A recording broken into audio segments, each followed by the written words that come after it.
Lord with a generous heart and yield a harvest through perseverance. Alleluia, Alleluia, Alleluia, Alleluia.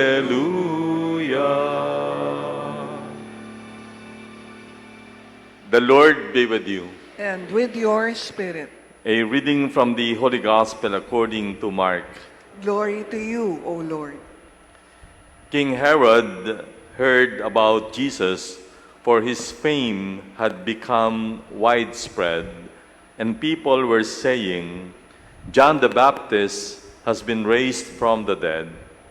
That is why mighty powers are at work in him. Others were saying, he is Elijah. Still others, he is a prophet like any of the prophets. But when Herod learned of it, he said, it is John whom I beheaded. He has been raised up. Herod was the one who had John arrested and bound in prison on account of Herodias, the wife of his brother Philip, whom he had married. John had said to her, or to Herod, it is not lawful for you to have your brother's wife. Herodias harbored a grudge against him and wanted to kill him, but was unable to do so. Herod feared John, knowing him to be a righteous and holy man, and kept him in custody. When he heard him speak, he was very much perplexed, yet he liked to listen to him.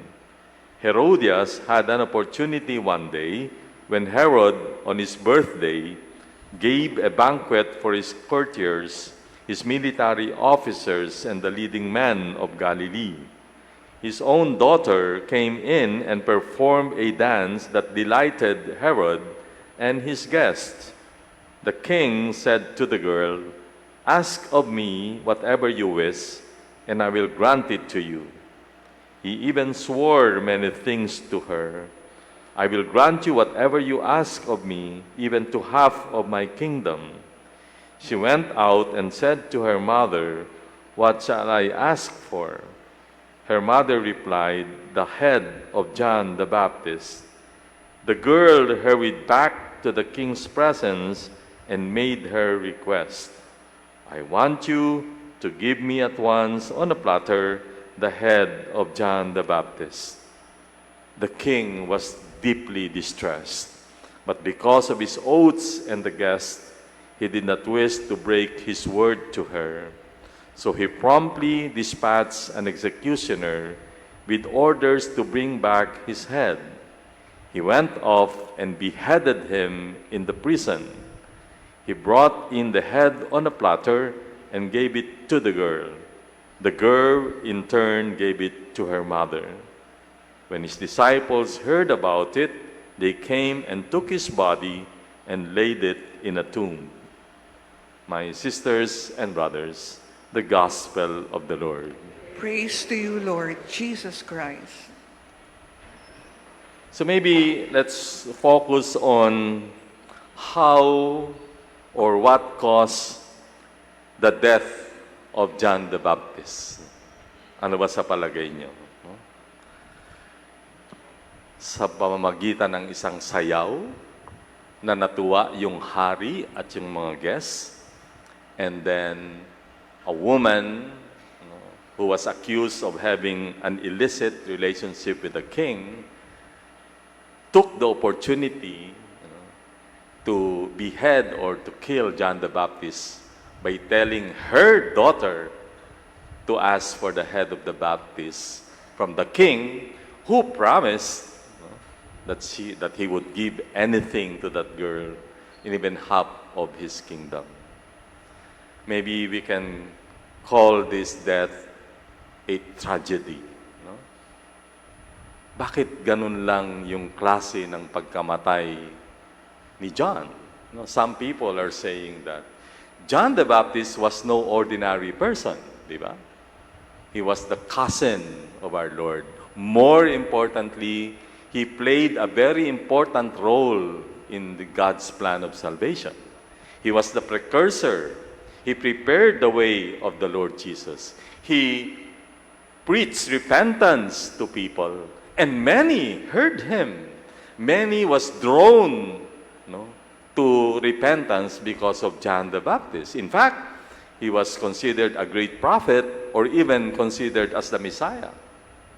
Pero ganito lang yung kanyang pagkamatay. Yes, we can say ganito lang yung kanyang pagkamatay dahil he did not deserve such kind of death. But my sisters and brothers, here is the good news.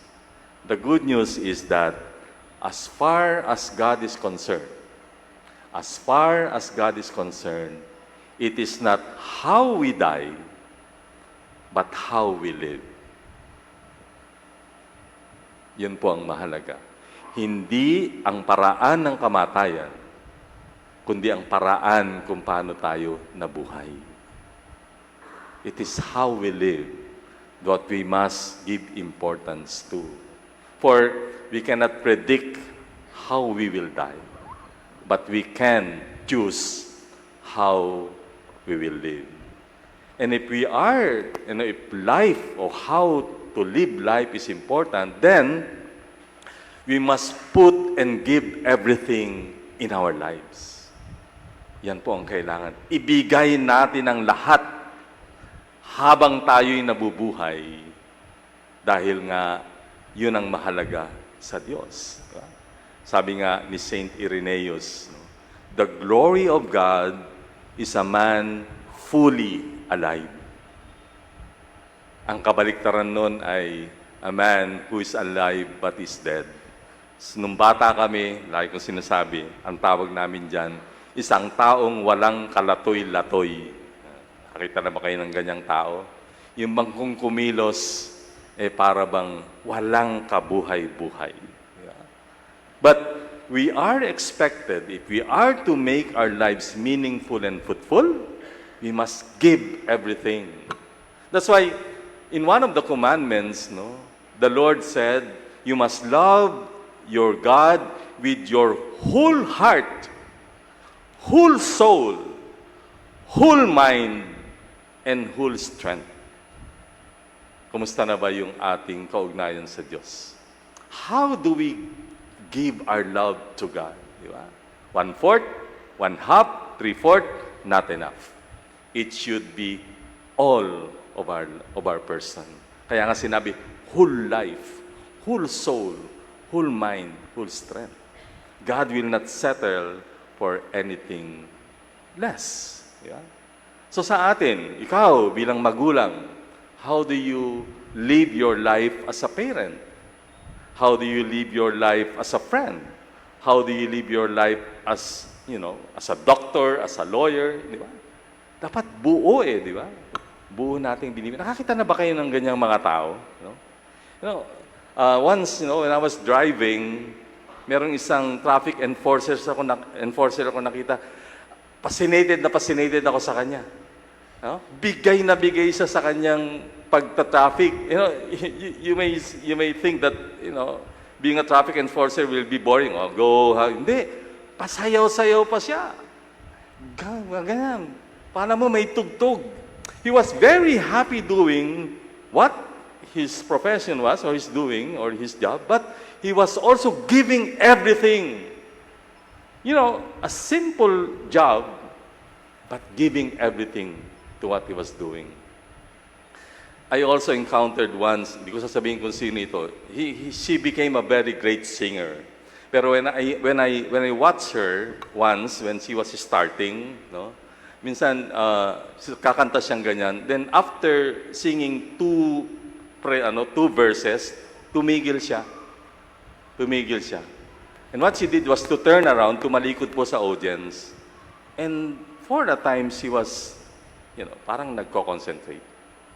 Tapos humarap po uli siya sa amin. And then, sang again.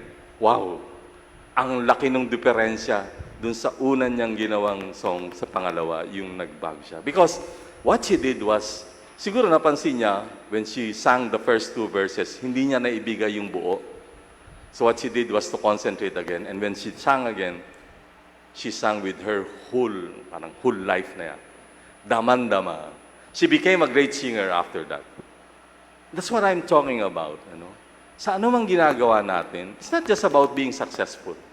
It's about our responsibility before the Lord to make our lives fully, to be a fully alive human being. Naibigay natin lahat. Sa scriptures, merong isang nagbigay ng ganyang halimbawa. Di ba? Remember the Good Samaritan? Yung taong nakakita ng isang taong nakahandusay, anong ginawa niya? Nilagyan niya ng gamot, yung kanyang sugat. Isinakay pa sa kanyang donkey. Dinala sa isang inn at binigyan pa ng pera yung inn owner kung ano man ang kailangan ay ibigay niyo sa kanya. That's how we must help. That's how charitable we must be. Giving our full attention and full help to a person. Pero di ba, minsan pag tumutulong tayo, parang, sige, may raos lang yan. Sige, ano lang yan. Parang half-hearted. Tulong pa rin. Pero tulong na hindi nga buo. And that's not how we should try to live our lives. Doon sa puntod, pag tayo inilibing, meron pong 3 mahalagang bagay doon, di ba? First is the date of birth. Second is the date of death. Pero meron pang isang mas mahalaga doon, yung slash. You know what that slash stands for? The dash. The dash stands for the life that person lived. Yun ang mahalaga. Not the date of birth, not the date of death. It is how we lived our life. John the Baptist may have died a tragic death, but he lived his life to the full. And that is what will count before the Lord when we face Him. Hopefully, we've lived our life to the full. Doesn't matter how long or how short, doesn't matter how we died, but how we live.